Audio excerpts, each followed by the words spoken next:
Nous allons parler de la grâce. Et pour cela, je nous propose trois lectures. Dans la première, nous allons lire Luc. C'est une histoire que nous avons l'habitude de lire. C'est quelque chose qui coule généralement en nous, mais que je vais refaire sortir. Luc 4,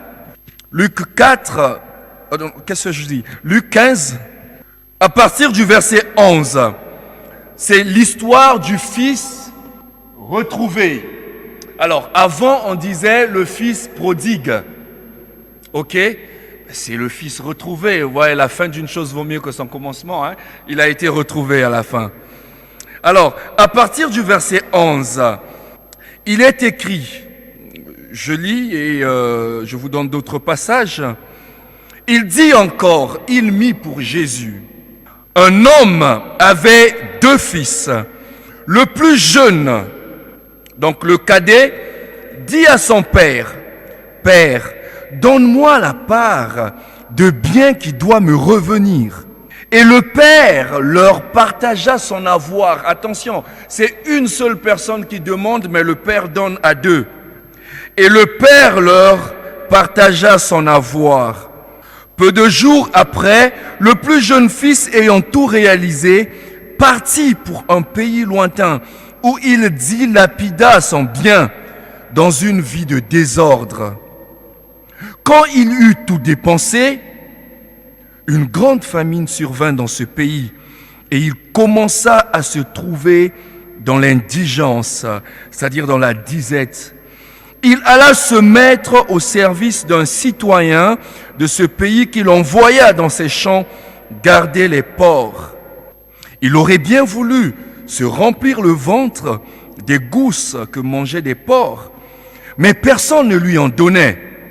Rentrant alors en lui-même, il se dit, « Combien d'ouvriers de mon père ont du pain de reste, tandis que moi ici je meurs de faim. Je vais aller vers mon père et je lui dirai, « Père, j'ai péché envers le ciel et contre toi. Je ne mérite plus d'être appelé ton fils. Traite-moi comme un de tes ouvriers. » Il alla vers son père. Comme il était encore loin, son père l'aperçut et fut pris de pitié. Il courut se jeter à son cou et le couvrit de baisers. Le fils lui dit, « Père, j'ai péché envers le ciel et contre toi. Je ne mérite plus être appelé ton fils. » Mais le père dit à ses serviteurs, « Vite, apportez la plus belle robe et habillez-le. Mettez-lui un anneau au doigt, des sandales aux pieds. Amenez le veau gras, tuez-le. Mangeons et festoyons, car mon fils que voici était mort. Il est revenu à la vie. Il était perdu et il est retrouvé. » Amen. Oh, je ne savais pas qu'il y avait une lecture derrière. J'aurais lu avec vous.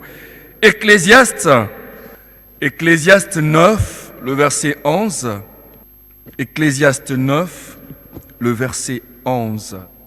J'ai encore, excusez-moi de vous tourner le dos, j'ai encore vu sous le soleil que la course n'est point aux agiles, ni la guerre aux vaillants, ni le pain aux sages, ni la richesse aux intelligents, ni la faveur aux savants, car tout dépend pour eux du temps et des circonstances.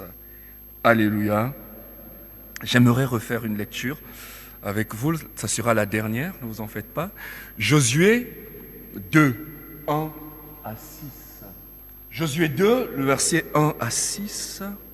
Josué, fils de Nun, fit partir secrètement de Sittim 2 espions et en leur disant, « Allez, examinez le pays, et en particulier Jéricho. » Ils partirent et ils arrivèrent dans la maison d'une prostituée qui se nommait Rahab. Et ils y couchèrent. On dit au roi de Jéricho, voici des hommes d'entre les enfants d'Israël sont arrivés ici cette nuit pour explorer le pays. Le roi de Jéricho envoya dire à Rahab, fais sortir les hommes qui sont venus chez toi, qui sont entrés dans ta maison, car c'est pour explorer le pays qu'ils sont venus. Verset 4, la femme prit les deux hommes et les cacha.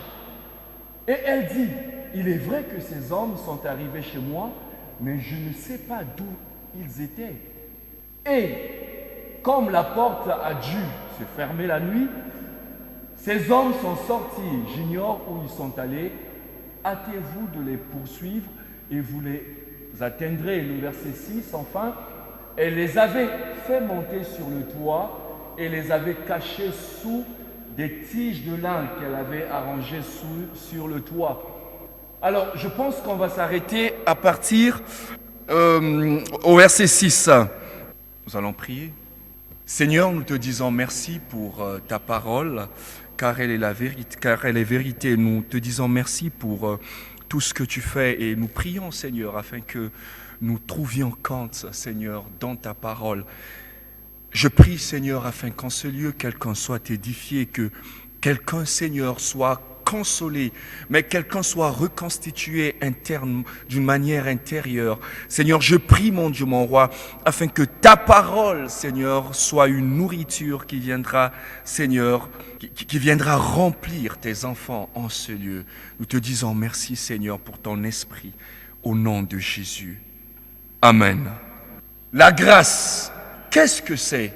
Nous entendons souvent parler de la grâce. Et tout au long de l'adoration et de la louange, nous avons parlé de ce thème, la grâce. Qu'est-ce que c'est? Quelqu'un disait, si la beauté pouvait trembler, vous savez que la beauté ne tremble pas, mais si la beauté pouvait trembler un jour, elle tremblerait devant la grâce.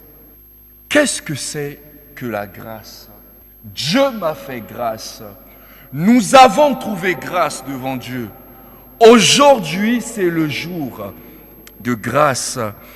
Mais que veut dire, la grâce? Premièrement, vous savez, j'aime la comptabilité, donc je vais vous paumer un peu. La grâce est une faveur. Alléluia.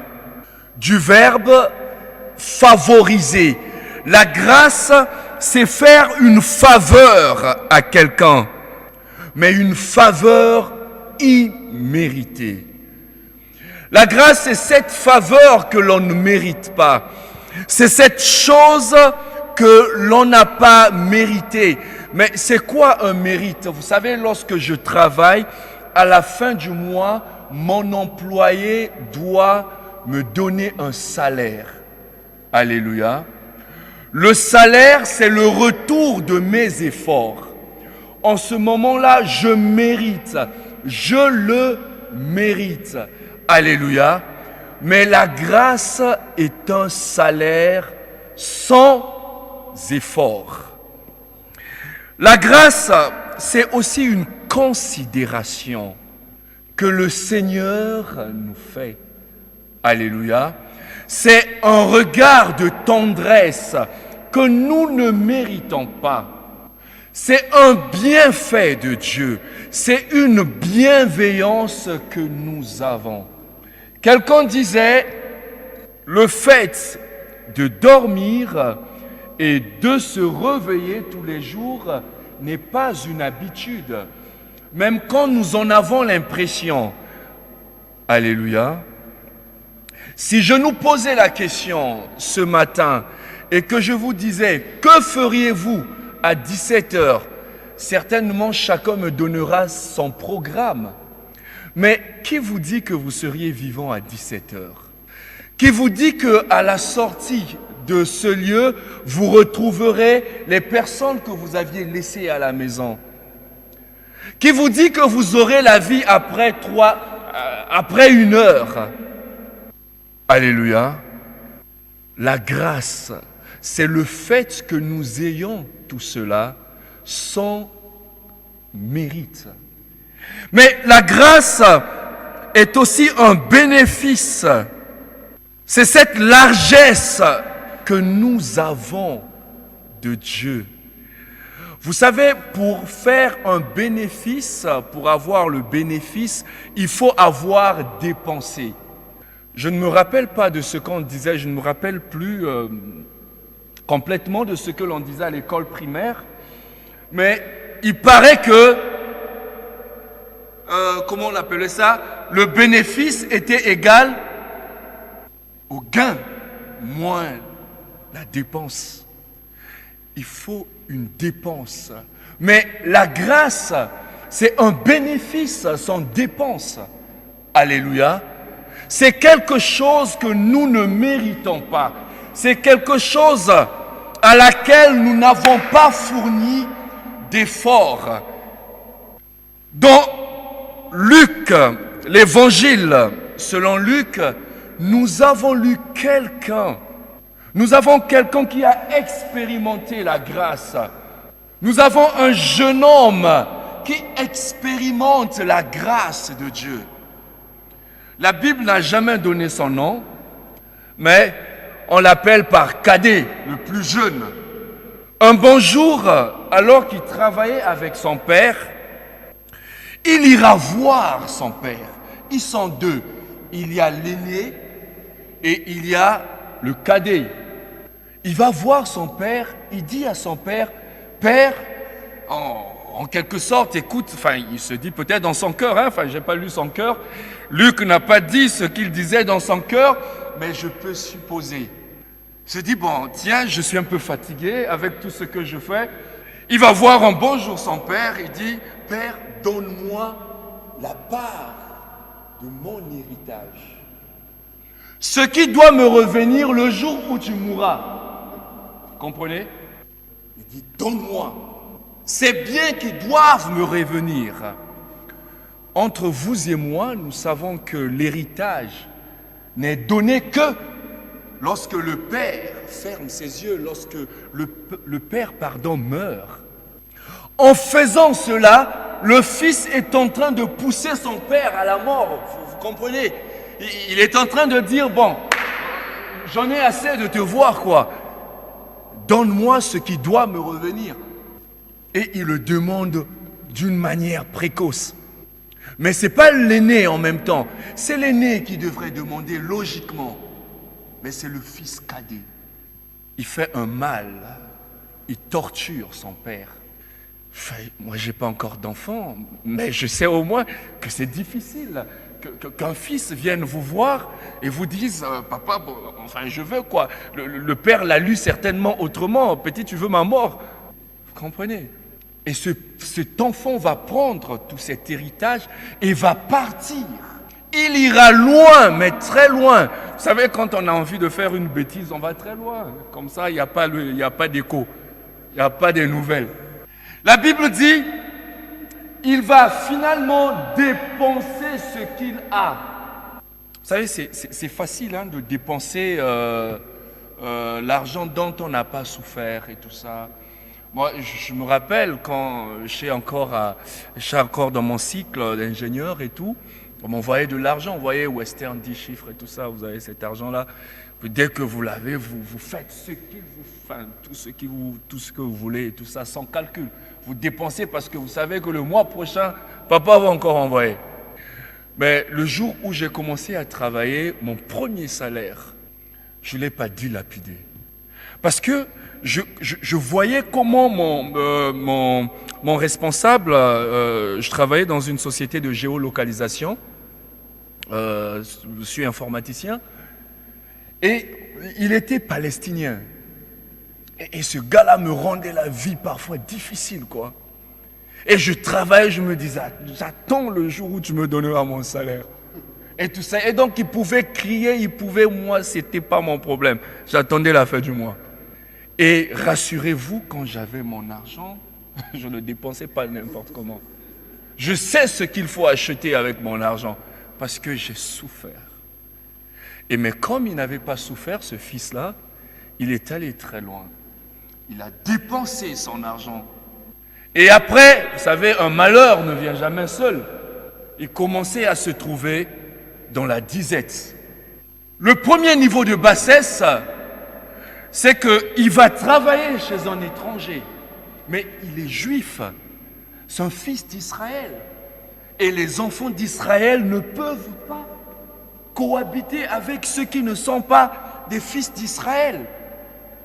Mais non seulement il va cohabiter avec celui qui n'est pas de la race d'Israël, il va travailler sous. C'est considéré comme une malédiction. C'est le premier niveau de bassesse. Le deuxième niveau de bassesse, c'est qu'il ira travailler dans une porcherie, chez les porcs. Vous savez ce que signifie le porc ici? Mangez-en dans la rue et puis on va voir comment vous allez évoluer là. Et il ira travailler dans une porcherie. Troisième bassesse, c'est qu'il voudra manger, se rassasier de la nourriture des porcs. Il va s'abêtir. Trop, c'est trop. Il va se dire, non mais finalement, je dois rentrer voir mon père. J'irai voir mon père. J'irai dire à mon père, écoutez le projet qu'il va formuler en rentrant, étant rentré en lui-même. C'est-à-dire, c'est une sorte de repentance. Vous savez, la repentance, c'est changer de direction. C'est faire un demi-tour. Je suis en train de marcher et je fais un demi-tour. Alléluia. C'est cela, la repentance. Il va entrer en lui-même. Il va faire une introspection. Il se dit, combien de mercenaires chez mon père ont du pain en abondance? Et moi ici, je meurs de faim. On peut continuer. Il se le dit. Voilà le projet qu'il va formuler. Il dit, je me lèverai, j'irai vers mon père et je lui dirai, mon père, j'ai péché contre toi. J'ai péché contre le ciel et contre toi. La suite est très grave. Il va dire, je ne suis plus digne d'être appelé ton fils. Dans d'autres versions, il dira, je ne mérite plus d'être appelé ton enfant. Le mérite. Je ne mérite plus d'être appelé ton enfant. Quand il va formuler le projet, il va se mettre en route pour rentrer chez son père. Quand il arrive chez son père, ce qui est surprenant, c'est qu'on a l'impression que son père venait voir chaque fois si son fils allait revenir un jour. Alléluia. On a l'impression que le père était toujours là. Le père était toujours au lieu où le fils était parti. Et lorsque nous faisons la lecture, on dit, il était encore loin. Qui le vit? C'est son père, c'est pas le fils qui voit le père, mais c'est le père qui voit le fils. La grâce de Dieu. Alléluia. Dieu nous attend toujours de là où nous sommes partis. Peu importe ce que nous faisons. Et cette grâce-là, nous ne la méritons pas. Lorsque le Fils arrive, vous verrez que c'est le Père qui court vers le Fils, qui l'embrasse. Tout est fait par le Père. Et le Fils va, qu'il a fait un script et tout ça, il a mémorisé un truc, il va finalement le dire à son Père. Il dit, mon Père, j'ai péché contre le ciel et contre toi. Je ne suis plus digne d'être appelé ton fils. La suite serait quoi? Traite-moi comme. Mais écoutez la suite. Mais le Père dit à ses serviteurs. On a l'impression que le Père n'a pas besoin d'écouter la suite.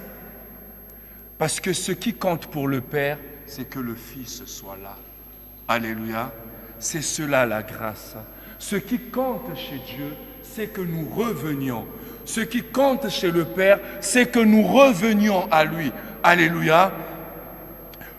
Pardon. Le Seigneur Dieu ne sait pas voir la manière dont nous tombons. Tout ce que Dieu sait voir, c'est comment nous nous relevons. Et Dieu sait voir cela. Combien d'entre nous restons dans, excusez-moi le terme, dans le péché, dans la bêtise que nous avons commise? Mais le Père est toujours là. il attend. Et ce fils a expérimenté cette grâce. Alléluia. Il vient dire à son père, je ne mérite plus. Mais le père lui dit, mais tu n'as rien compris de mon amour. Tu n'es pas mon fils parce que tu l'as mérité. Tu n'as jamais été mon fils parce que tu travaillais. Tu es mon fils parce que je t'aime. Alléluia. Nous sommes fils de Dieu parce qu'il nous aime. Ce n'est pas par nos efforts. Ce n'est pas par le mérite comme ce fils le pensait. Ce qui fait de nous des enfants de Dieu, c'est pas le fait que nous venions chaque samedi répéter ou prier à l'intercession, faire des nuits de prière, ainsi de suite. Mais c'est parce que Dieu nous aime. Alléluia. Mais lorsque nous continuons la lecture, en fait, cette parabole aurait été intitulée la parabole des deux fils perdus. Parce que le deuxième fils, l'aîné, n'a jamais compris aussi l'amour de son père. Il reviendra des champs, il entend la musique et les danses. Il arrive, il s'informe, on lui dit non, mais c'est celui qui était parti qui est revenu. Il va voir son père, il dit mais père, ça va pas quoi. Moi j'ai toujours été ici, j'ai toujours travaillé, j'ai toujours obéi. Et ce qu'il va dire ensuite sera très grave. Il dit, je n'ai jamais offensé une de tes prescriptions. Et pour moi, tu n'as pas tué un seul veau. Mais il n'avait pas compris l'amour de son père. Ce n'est pas parce qu'il travaillait, ce n'est pas parce qu'il obéissait qu'il était fils de son père. Alléluia. Le fils cadet réalise la grâce de Dieu. Cette grâce que nous ne méritons pas. Et nous vivons cette grâce. Dieu nous comble de cette grâce. Mais malheureusement, et très souvent, nous ignorons que Dieu est toujours là. Que Dieu nous a toujours attendus. Que Dieu nous a toujours fait cette grâce. Nous avons souvent l'impression de mettre, l'habitude de mettre sur la balance notre péché et la considération que Dieu a envers nous. Mais écoutez, notre péché n'affecte en rien l'amour de Dieu envers nous. Alléluia. Le péché n'a jamais changé le regard de Dieu vers nous. C'est nous qui nous éloignons de Dieu. C'est le fils cadet qui s'est éloigné de son père. Mais Dieu reste toujours là parce que son amour est stable. Son amour ne varie pas. Son amour est constant. Alléluia. Et ce Dieu nous demande toujours de revenir, quoi que nous ayons fait, de revenir à la case du départ. Qu'est-ce qu'on a fait? Qu'est-ce que j'ai fait? Qu'est-ce que vous aviez fait qui changera l'amour de Dieu? Rien. Dieu est là et nous attend. Dieu est là et veut nous serrer dans ses bras. Dieu est là et veut nous redonner cette dignité que nous avions avant. Cet enfant-là était dans une sorte de dignité qu'il a perdue. Mais quand il arrive, le Père dit, tu es un veau gras. Il dit, apportez des sandales. La sécurité, quand vous marchez sans sandales, vous n'êtes pas en sécurité. Alléluia.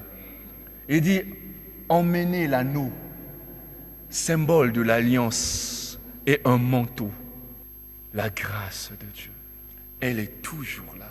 Elle nous accompagne toujours, quoi que nous ayons fait. Dans Ecclésiaste 9, le verset 11, quelqu'un a encore vécu la grâce de Dieu. Et à la fin de sa vie, il va faire une conclusion. Il va écrire quelque chose, une sorte de mémoire. Après qu'il ait vécu, il va écrire. Il dit, j'ai encore vu sous le soleil. Enfin, ça prouve qu'il est en train de passer. J'ai encore vu sous le soleil que la course n'est point aux agiles, c'est-à-dire aux plus légers. Pour gagner la course, généralement, vous voyez même dans les stratégies de réussite en course et tout ça, tout à l'heure j'ai vu, c'est ça un marathon, je ne sais pas ce que c'est, mais les acteurs à un certain moment s'équipe, de sorte qu'il gagne. Mais en le faisant, en s'équipant, il se débarrasse de tout ce qui est charge. Alléluia. En football, essayez de regarder les rencontres footballistiques passées dans les années, je sais pas, 70, 72. Vous verrez des gars courir avec des gros t-shirts et tout ça. Ils avaient des grosses shorts et tout ça. Mais avec le temps, on est en train de resserrer les choses. C'est des body maintenant. Parce qu'il faut que celui qui joue soit à l'aise, soit léger. Alléluia. Alors, qu'est-ce que Salomon, qui écrit son mémoire, dit? Il dit, j'ai encore vu sous le soleil que la course n'est point au léger, ni la guerre aux vaillants, ni le pain aux sages. Il faut être sage pour gagner son pain. Il dit, ni la richesse aux intelligents, ni la faveur aux savants, car tout dépend pour eux du temps et des circonstances. Un moment. Pourquoi est-ce que Salomon le dit? Mais Salomon, en fait, pense à ce qu'il est lui-même. Comment est-ce qu'il est devenu roi? Salomon, c'est le fils de David. Ça, c'est un acquis. Mais Salomon n'est pas le premier fils de David. Alléluia. La royauté reviendrait au premier fils, Absalom, et qui ressemblait à son père. On dit chaque année on coupait ses cheveux et sa touffe pouvait peser 2 kilos. Vous savez, vous voyez un homme beau, élégant. Et c'est à lui que devait revenir la royauté. Mais, troisièmement, Salomon ne méritait pas cette royauté parce qu'il est sorti d'une relation d'adultère. C'est le fils de David et de la femme d'Uri. Et quand David voit toutes ces choses, il se rend compte finalement que ce n'est pas le plus fort qui gagne la guerre, le plus intelligent qui devient roi. Parce que tout dépend de ces personnes, de ce qu'on appelle le temps et les circonstances. Mais Daniel dira plus tard, Dieu est le maître des temps et des circonstances. Alléluia. Et dans la troisième lecture, une autre dame qui rencontre la grâce, qui est surpris par la grâce, c'est Rahab. Mais qui est Rahab? La Bible fait exprès de mentionner son nom. Rahab est appelée par son défaut, la prostituée. C'est grave, c'est une insulte. Rahab est une prostituée. Et dans la destinée de Rahab, dans son métier, il n'y a pas de salut. Mais pire encore, Rahab veut dire quelque chose. En hébreu, le mot Rahab, la racine, est une insulte. Rahab veut dire largement ouvert. Et faites le rapport avec son métier. Et elle était appelée par ce nom. Mais parce qu'elle va accueillir et parce qu'elle va croire en un Dieu qui n'est pas son Dieu, que Rahab va s'aligner dans la grâce. Alléluia. Que Rahab sera sauvée. Mais ce que peut-être que l'on ne sait pas de Rahab, Rahab sera la grand-mère de Jésus. Alléluia. C'est un peu choquant, mais c'est vrai. Et c'est ça la grâce. Lorsqu'elle vous rencontre, elle vous change. Rahab va se marier à quelqu'un qu'on appelle Salmon dans Matthieu 1, le verset 5. Vous verrez cela. Et Rahab appartiendra à la famille des enfants d'Israël. Et entre Rahab et du mariage entre Rahab et Salmon viendra qui? Boaz. Boaz qui est le mari de Ruth. Et de ce couple viendra qui? Je l'ai vu tout à l'heure, Obed. Et d'Obed viendra David et Salomon. La grâce de Dieu, lorsqu'elle vous a rencontré, elle vous change. Lorsqu'elle vous a rencontré, vous changez automatiquement. Rahab a changé. Et il y a une femme dont on pouvait évoquer aussi, c'était Ruth, qui était une Moabite. Mais vous connaissez les Moabites. Ils sortent d'une relation d'inceste entre Lot et ses filles. Sinon, sa fille aînée. Mais voilà que le Seigneur va l'inscrire dans la grâce. Alléluia. Et cette grâce, c'est celle que nous avons aussi aujourd'hui. C'est celle que Oujda a aujourd'hui. Nous avons prié, c'est vrai. Hier, lors de la réunion, on était tous étonnés. On se remerciait parce qu'on ne savait pas qui devait remercier qui. Le responsable Félix nous disait merci. Bon, merci à la commission exécutive parce que vous avez cherché pour nous. Mais nous, on disait merci à Oujda aussi. Mais parce que ce n'est pas partie de la commission exécutive que les nouveaux, sinon que le couple pastoral accepte de venir à Oujda. On n'en savait rien. Le CP d'Oujda n'en savait rien. Les accompagnateurs n'en savaient rien. Et même eux-mêmes n'en savaient rien. Alléluia. Dieu sait faire certaines choses. Tout ce que nous savons de Dieu, c'est le constat. C'est que nous sommes arrivés. Mais il nous fait passer par certains chemins. Dans les coulisses, dans la chambre noire, le Seigneur sait agencer certaines choses.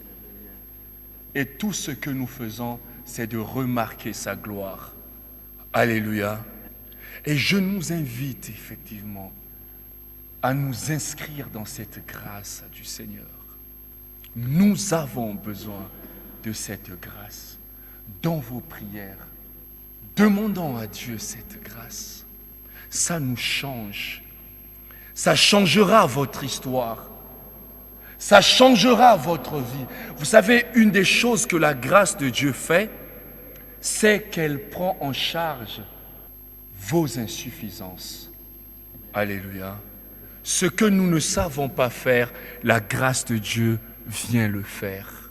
Là où nous nous arrêtons, c'est là où la grâce de Dieu arrive pour nous prendre et nous emmener vers une autre dimension. Voilà pourquoi quelqu'un qui a la grâce de Dieu n'est pas calculé. On ne sait pas le calculer. Il surprend, mais il étonne. Alléluia. On ne sait pas comment il est arrivé. On ne sait pas qu'est-ce qu'il a fait, mais il est quand même là. On ne sait pas mesurer la grâce de Dieu. Et nous avons besoin de cette grâce de Dieu. Et peut-être il est temps que nous vous disions officiellement notre joie d'avoir reçu le pasteur, le couple pastoral.